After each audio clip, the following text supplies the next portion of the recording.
Hi, I'm Goswat, Professor of Primary 6 from YUMIN Primary School. For this methods of limit calculations, we're still at one example.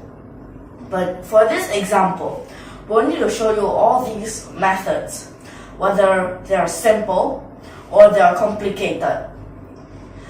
Then this example, let me write it down. It is shown over here. It is 1/3 plus. This is 1/8 plus 1/15 plus 1/24 and so on. But for this, we might want to change it into how we usually write them, sigma notation. But how can we change them into sigma notation? We'll have to change these denominators to a form that we could easily find out which sigma notation it can change it to.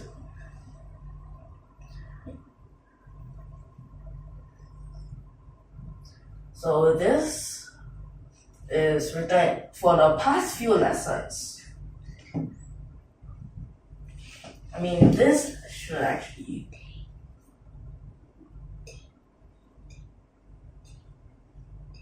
So for this letter that we can use here is N.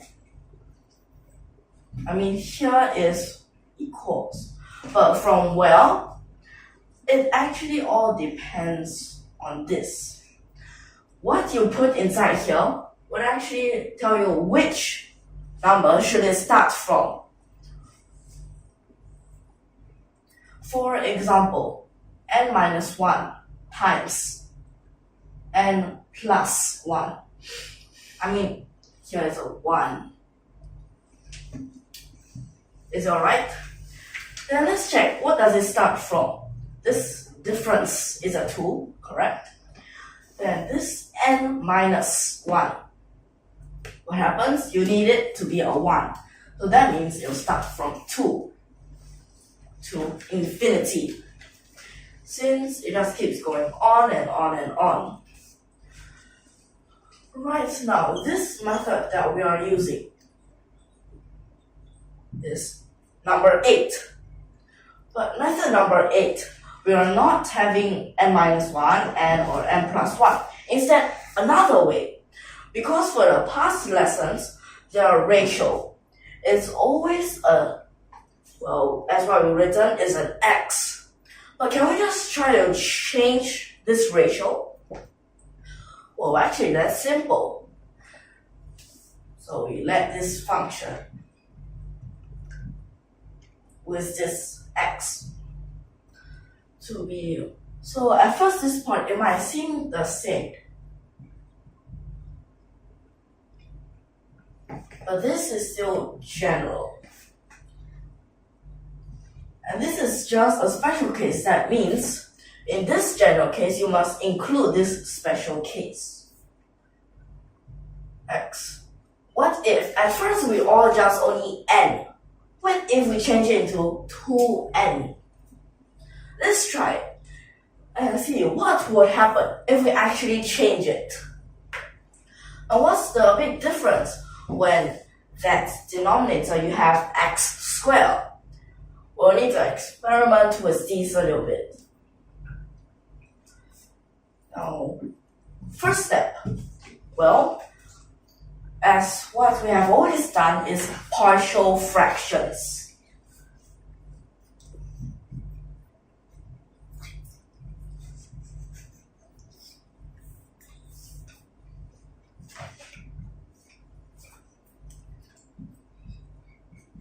Because after this, when you change it back, it must be the same. So you try the common denominator and check the numerator. Is it the same? Then you realize it's an extra 2, so it becomes half on the outside. Now you have this x to the power of 2n. How about we split this into 2 sigmas? Then for each of these, we can deal with them separately.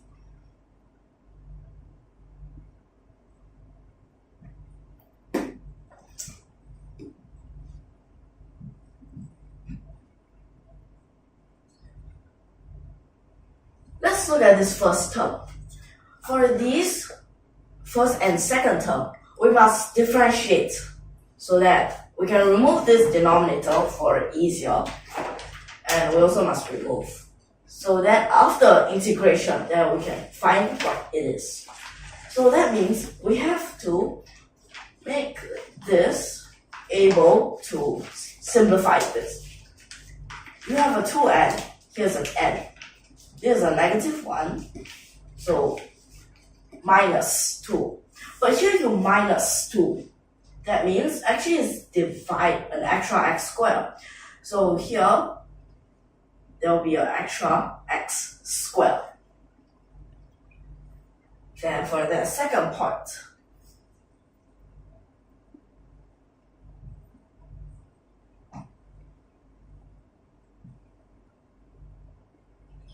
at first it is 2n, but the denominator you need n plus 1. So here you add 2.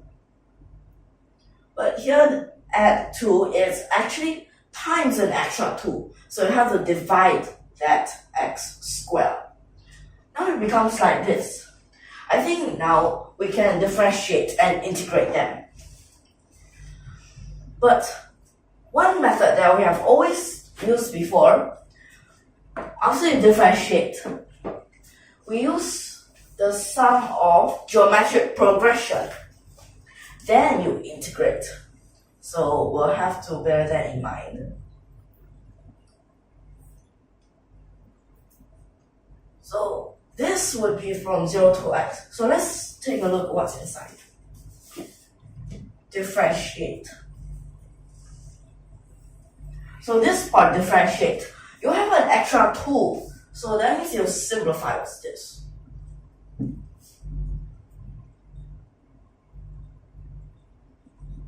then like this. So it's a 0 all right. So when you try to sub 0 in, well, it's all right. Because x, you sub in 0, that constant, it just becomes 0. So it's fine.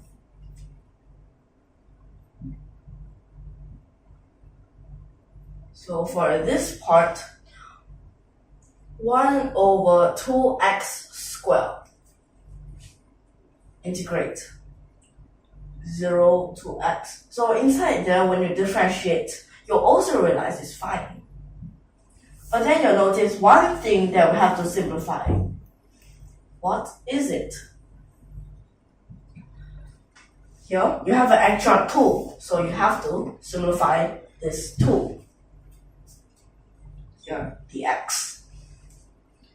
Now, is this all right?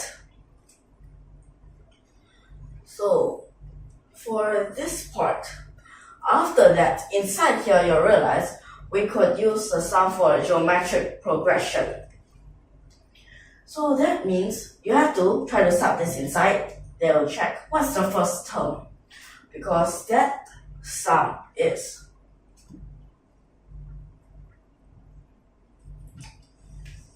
so for that sum, because that here you have infinite terms. So it's the first number. And at the same time, this modulus x must be smaller than 1.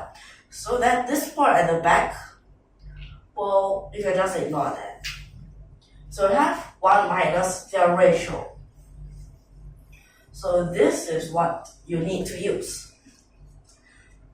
Then over here, x squared still stays the same. Integrate 0 to x. Now inside here, first term. Well, some people write a, some write t's. Okay, but they're still all the same. So sub this in, x to the power of 1, x over. This part, be careful, you have a 2n. So it becomes x squared, then dx. Then for this part at the back,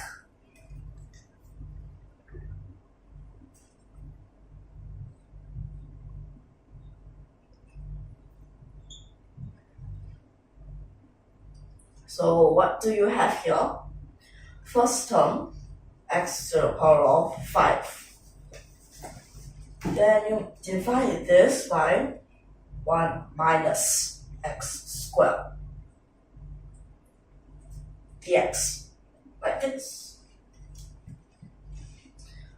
Now what happens here? So this first term, you can straight away solve it already. For example, x, put it behind, then you'll find it. So what happens there? When you put this x behind, there'll be an extra half. Now that extra half goes here. So I'll just write this step by step.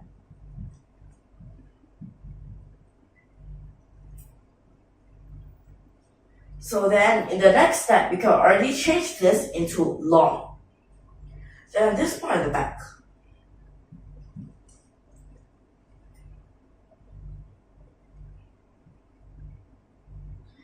Well, there are two methods that you can use for this.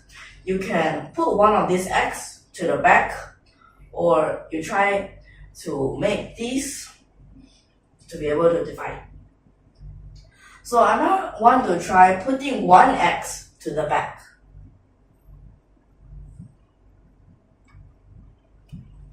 But then you put it back, you have an extra half.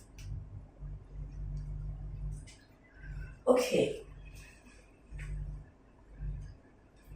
So this part, or this negative, you have to be very careful of it. Be sure not to lose it. So this part, you can straight away change it into long.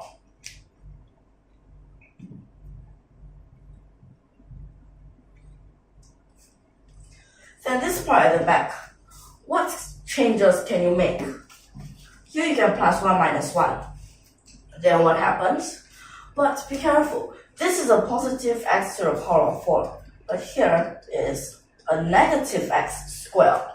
So let's add extra negative here.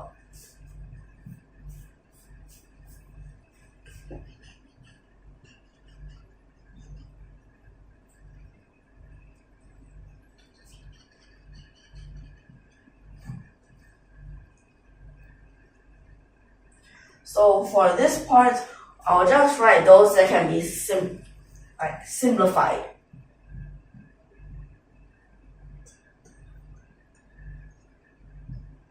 So this part, you'll realize it's actually a squared minus b squared. Then you can change it.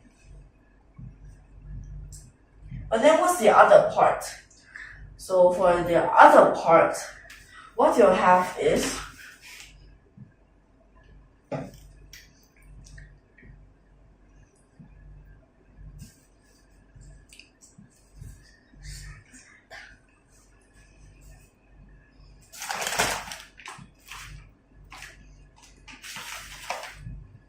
so this denominator, you don't need to worry about that. So what happens at last? This part in front, we just let it stay the same.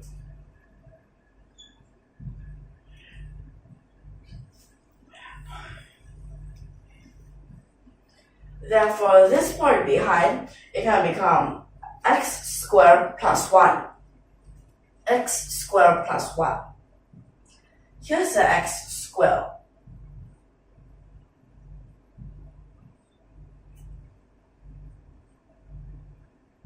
So we'll just take, for example, x squared as like y. Then it becomes, because that here is a y plus 1, then dy, so it becomes y squared. Then you sub this original back, it becomes to the power of 4. Then behind here, at first, well, you can think, at first, if I take it as y, so it becomes y x. So it's like this. Then this part at the back, you have an extra negative.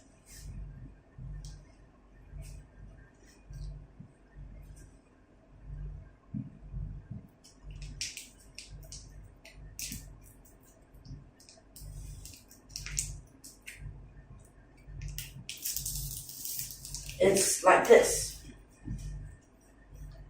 Then after that, these two parts, you can times them in.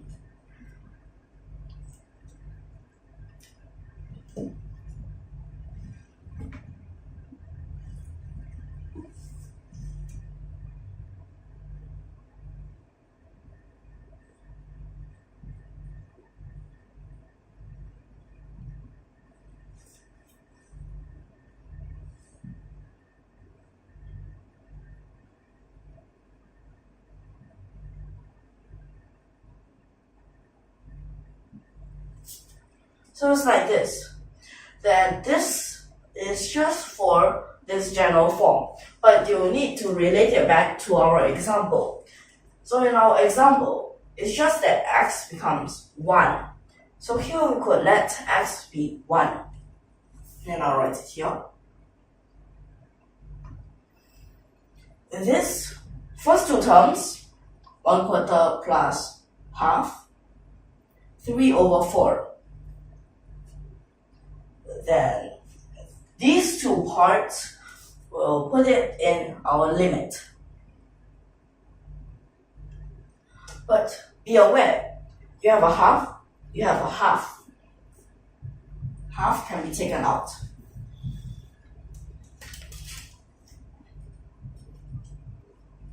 Now this x, you need 1, but 1 plus or 1 minus. So for this, well, when you look at this integration, if you just look at that, 0 to 1, so of course, when it goes from 0 to 1, it won't go outside of this 1, so it's a minus. Then at this part, what happens?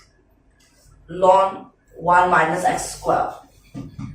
These two are also common, so they can also be taken out.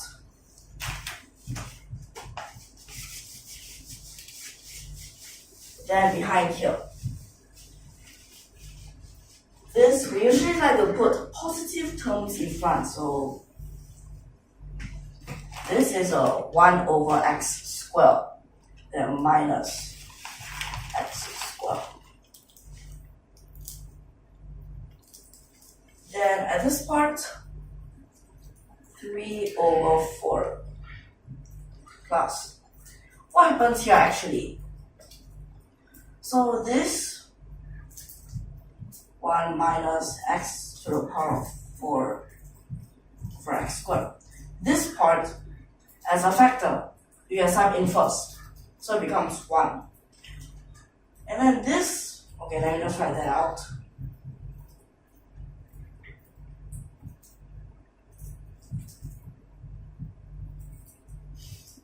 So this part don't have.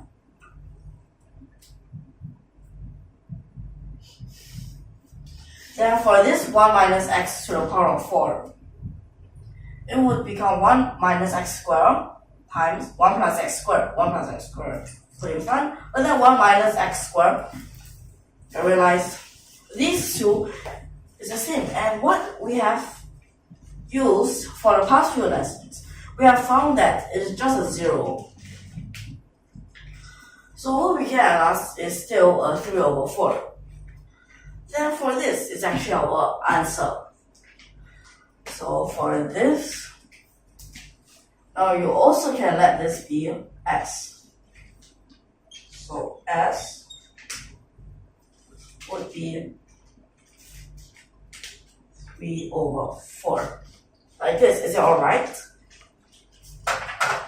Now even though we changed this power, but at last we still get this same answer. Now what does that actually mean?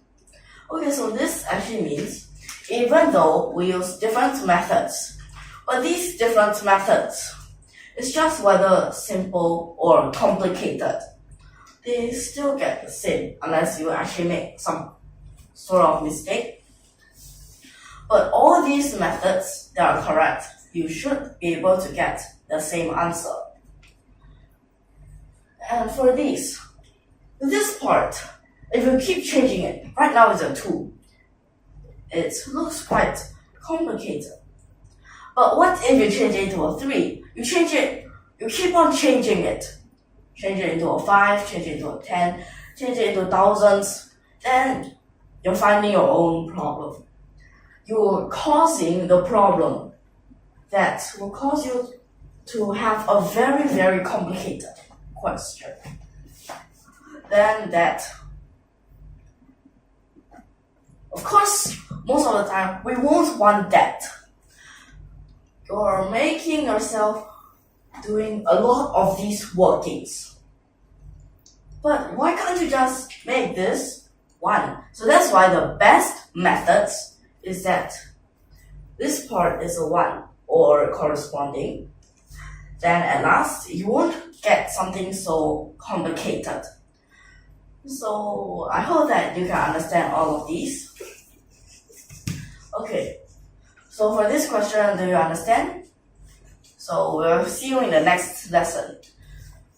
So thank you for your watching.